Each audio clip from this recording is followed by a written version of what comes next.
Lanjut tentang aliran sesat berikutnya. Ini yang sekarang sudah banyak Bapak, Ibu. Halaman berikutnya, lembar ketiga ya.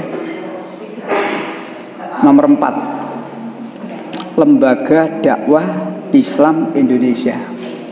Yang tempo hari saya katakan, dulu tidak begitu ada papan namanya. Sekarang banyak, 300 meter LDII, sekian LDII ya. Nah, di fotokopi yang singkat ini diterangkan, Lembaga Dakwah Islam Indonesia atau LDII adalah nama baru dari sebuah aliran sesat terbesar di Indonesia yang selama ini sudah sering berganti nama karena sering dilarang oleh pemerintah Indonesia. Lembaga ini didirikan oleh Mendiang Nur Hasan Ubaidah Lebis. Di situ ditambah oleh penulis luar biasa gak tepai lagi. Jadi bukan luar biasa hebatnya, tapi luar biasa gak tepai ya. Pada awalnya bernama Darul Hadis. Pada tahun 51. Jadi ternyata lama sekali. Ya, lama sekali.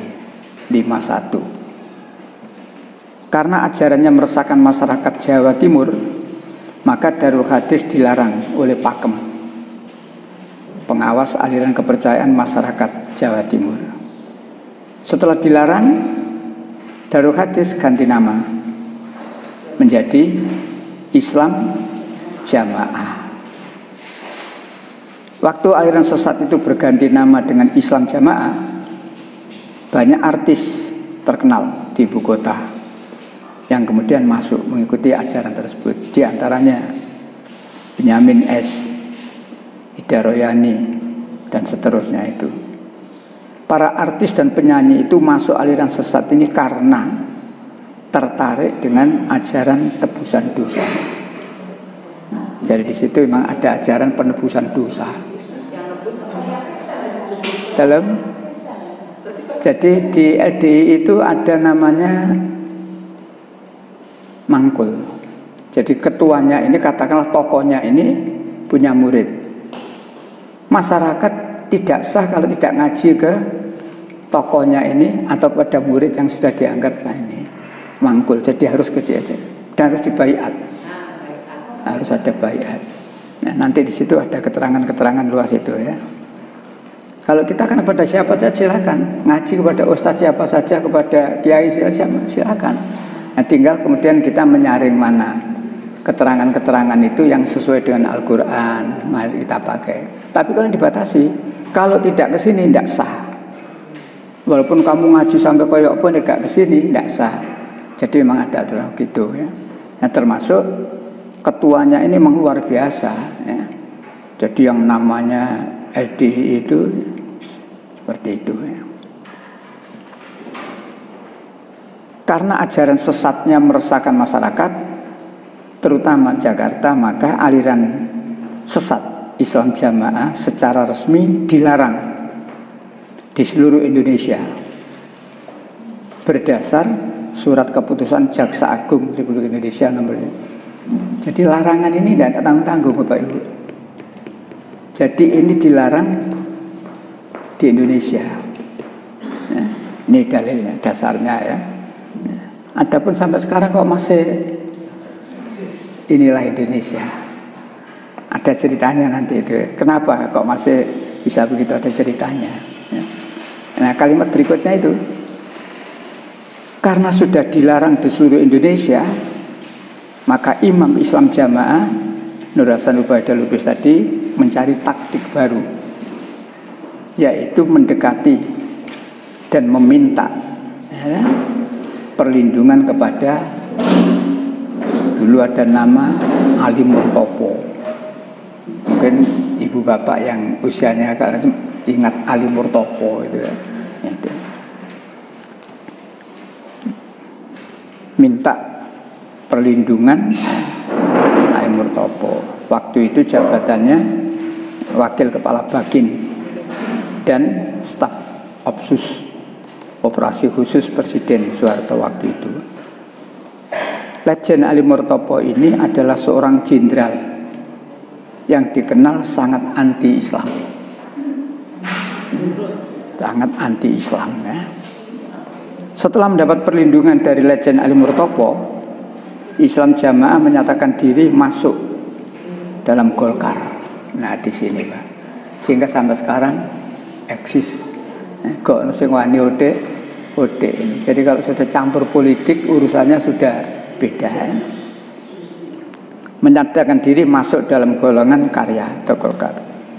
Organisasi politik milik pemerintah yang sangat berkuasa sebelum tumbangnya Orde Baru rezim Soeharto yang tumbang tahun 98. Di bawah naungan pohon beringin lambang Golkar ini, Islam Jamaah semakin berkembang dengan nama Lemkari,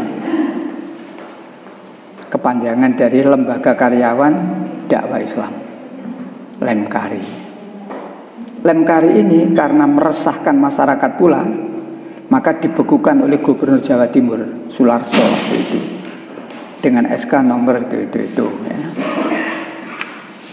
Jadi sudah berubah 3 kali, dari Darul Hadis, Islam Jamaah, Lemkari ya, sudah 3 kali ya. Namun kemudian pada musyawarah besar Lemkari keempat di Asrama Haji Pondok Gede Jakarta November tahun 90, Lemkari diganti nama menjadi LDII, Lembaga Dakwah Islam Indonesia, atas anjuran Mendagri waktu itu ya, Rudini, agar tidak rancu dengan Lembaga Karate Do Republik Indonesia. Jadi Lemkari ini biar tidak rancu gitu ya, maka diganti LDII.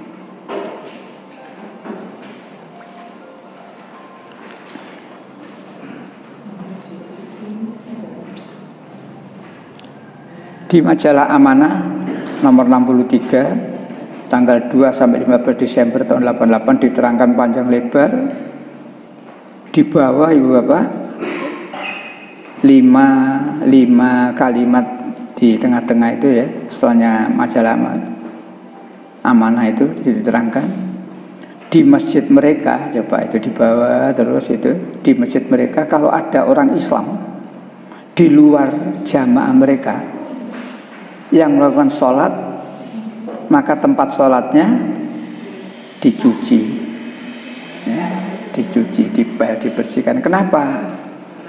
Karena mereka anggap masjidnya kena najis. Jadi kita itu dianggap kafir. Mereka berkeyakinan bahwa orang Islam di luar golongan mereka adalah kafir dan najis. Nah, jadi dalam ya dasarnya memang itu pokok ajaran mereka ya, itu memang pokok ajaran mereka. Jadi kelompok LDI itu dilarang nikah dengan kelompok lain ya, dilarang nikah dengan kelompok lain ya, tidak nikah ya dengan antaranya, sama dengan Ahmadiyah juga begitu ya. Nah berikutnya pokok-pokok ajaran Islam Jamaah LDI ini ya. 1, orang Islam di luar kelompok mereka adalah kafir dan najis, termasuk kedua orang tua sekalipun. Jadi walaupun orang tuanya sendiri, kalau tidak satu aliran, tidak sama-sama LDI, walaupun orang tuanya juga dianggap kafir. Nah, kalau ada orang di luar kelompok mereka yang melakukan sholat di masjid mereka, maka bekas tempat sholatnya dicuci karena dianggap sudah terkena najis. 3, wajib taat kepada amir. Nah ini, dari sana ada amir, pimpinan tertingginya itu namanya amir atau imam itu. Semua harus taat. Untuk ngaji pun amir ini menentukan siapa yang boleh ngajar, sehingga jamaahnya hanya boleh ngaji ke yang ditentukan ini ya. Mati dalam keadaan belum baiat. Jadi sana memang ada baiat. Orang sudah dibaiat sudah sulit untuk keluar kalau tidak betul-betul berani bersiko ya. Resikonya apa? Ya mungkin dikejar-kejar, dibunuh dan sebagainya. karena dianggap berkhianat. Nah, itu di sini di buku ini memang ada diterangkan orang-orang yang sudah lama menjadi pengikut itu lalu berani keluar, tapi ya resikonya sangat besar itu. Mati dalam keadaan belum baiat kepada amir atau kepada imam berdiri, maka akan mati jahiliyah atau dianggap mati kafir. Masih banyak lagi penyimpangannya sampai angka itu 12, dilanjutkan sampai angka 16. Itulah penyimpangan-penyimpangan daripada ajaran LDI. Jadi fotokopi ini Bapak ya supaya kita tahu, sehingga kalau kita dipengaruhi, diajak, jangan mudah untuk ikut.